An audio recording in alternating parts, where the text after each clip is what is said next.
So let's bring in John Freeman to discuss what regulation could mean for some of these big tech companies. He's an equity analyst at CFRA Research. Welcome. Nice to have you here, John.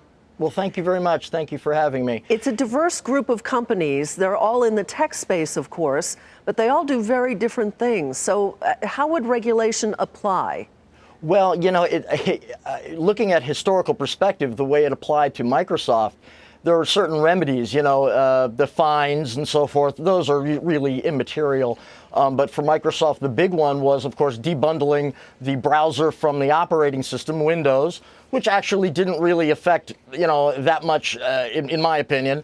But the real one was keeping Microsoft in a box in terms of M&A. It couldn't use all of its, profit and market cap to acquire companies to expand into adjacent markets. So fast forward to now, I think that's kind of similar, but with Google, for example, it's very strange. I mean, how do you debundle a search algorithm? You would have very strange unintended consequences. I don't think it's really even possible. Facebook as well. I kind of scratch my head. I mean, obviously you could break it up into Instagram and Facebook, I suppose. Right. But the big thing is that all of these companies will be in an M&A box.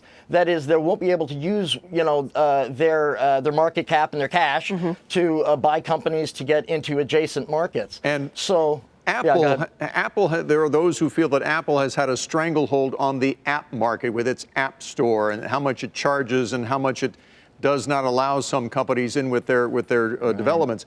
But just today with their announcement, it seems like they're starting to change the way they're going to deal with that.